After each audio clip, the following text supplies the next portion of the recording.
Good morning, comic book fans. Welcome back to Comics in 5 Minutes. I'm your ever-loving host, Shorty, and today I'm going to be reviewing the Ministry of Compliance. This is one that was not on my pull list when I picked it up today. It is now. This doesn't mean I'm about to give it an absolutely huge glowing review and I tell all of you to go and read it, because there is some caveats to why I put it on my list, which might not be why you want to read a comic book. We're going to start with some of the more basic things first. When I say basic, I don't mean to denigrate anything, but some stuff which is definitely more suitable to anyone who wants to read a comic book rather than just people with specific interests like myself. First off, I'm going to say the writing and the artwork are both brilliant in equal measure. The artistry is superb. There's some outstanding action sequences. It reminds me of the Christian Bale movie, which I've totally forgotten the name of at the moment, where he basically is completely emotionless but absolutely amazing with a gun.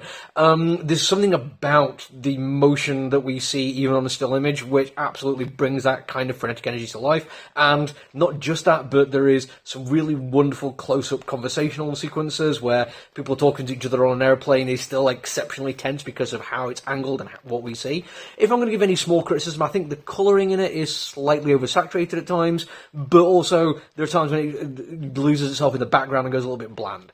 These are not major criticisms. There are just a couple of things as a critic it's worth pointing out. Same with the writing. We have an awful lot of really good points on characterization through how they talk to each other, absolutely granular bits about who these people are and why they are doing what they're doing, their part in larger society and their relationship with the people. These are all fantastic things, but every once in a while I think the dedication to that means some of the characters come across in ways which sound a little bit too much. Like they're pushing too hard to be a certain way and don't sound quite as naturalistic as I think they could have done. But these again are small little criticisms. They're certainly not going to stop me personally reading it and enjoying it. But there might be reasons why it's not for you. First off, one thing that it does which I absolutely adore is it gets you right into the action. I've said this before that I like a comic book which takes you to the motion of things happening straight away. Now obviously this isn't for everyone, because comic writers and creators still keep making comic books where the first issue is just an origin story and doesn't really move the plot along that much. It just takes a lot of time to tell you who these people are and why they're doing what they're doing. I think a good writer can do that without necessarily spending the entire first issue doing it and can just drop you in and explain it to you as you're going along. It's absolutely fantastic. It starts with an insult and a beheading, and I don't know who's the bad guy, who's the good guy. I don't know if this is business or pleasure. I don't know if it is cold and emotionless or if it's full of passion. All I know is it's exciting, thrilling, and I want to know more, and it looks amazing while it's all happening. What is actually happening is an alien invasion, but we're seeing it through the lens of the people invading, and it's not a big, brutal, end-of-the-world alien spaceships turning up to destroy everyone invasion. It is far more subtle and insidious, and we are clearly seeing a comic book about imperialism. And here we get to the bits where it might be a bit against what kind of stuff you're looking for here in comic books, because I think when most people think of alien invasions, they think of things like V or even Independence Day, where the bad guys are very obviously the bad guys, maybe just because they don't look like the rest of us. And as the comic book points out, one thing humans are great at is not trusting things that don't look like us.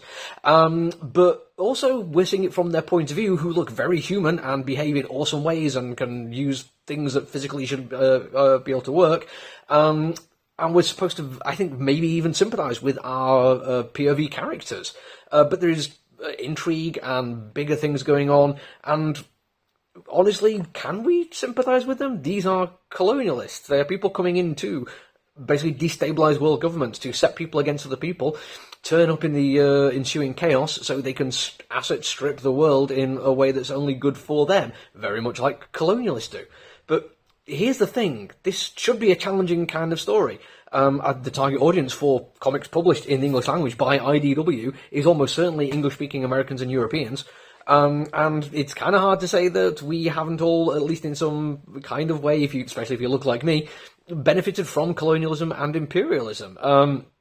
Don't get me wrong, this is not like an easy thing to say, but I have in my past been homeless, and I struggle to pay bills sometimes, but because of what happened in the past. I live in a country which is exceptionally wealthy, and even me being so poor means I could run my own business and pay my rent.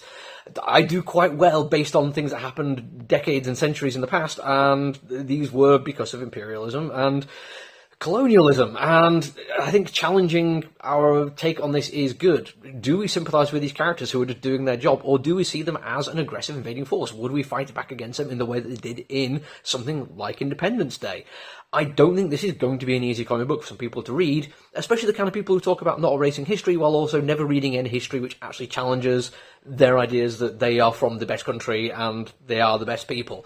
I think this is a very risky comic book to put out. It helps that it is fantastically well written, looks amazing, has fantastic action sequences. It helps that the intrigue is brilliant, and I generally want to know what happens. I want to get to the bottom of some of these mysteries. I want to find out larger story elements which are not laid out to me in simplistic terms. They are there for us to discover them. I think it is going to be a great comic book, but whether or not it's going to be something which everyone is going to enjoy and not find challenging or do find too challenging, that is a different matter. And I'm going to say something which I do not usually say now, because I've been doing this YouTube series for years, and I thoroughly enjoy doing it for the few dozen people who watch it regularly. I don't really push engagement. It's not something I'm ever really that fussed about doing, because I review comic books, because I like talking about comic books. But in this particular occasion, I am going to overtly say, if you have read this comic book and you're now watching this review, or other way around, I want to know what you think about it. I want to know if it's challenging you in the same way it did me, if it's making you question some things, if it's interesting you in the same way it's doing me. Yes, you might have some thoughts on the art and the writing, and that's cool. I wouldn't mind hearing those too, but I'm mainly, plot-wise and what the story is trying to tell. I want to know how it affects you and what you think about it. Other than that, though, that's just one of my reviews this week. I've got more to do. I'll be back later on. Until then, look after each other, everyone. Stay safe. Bye!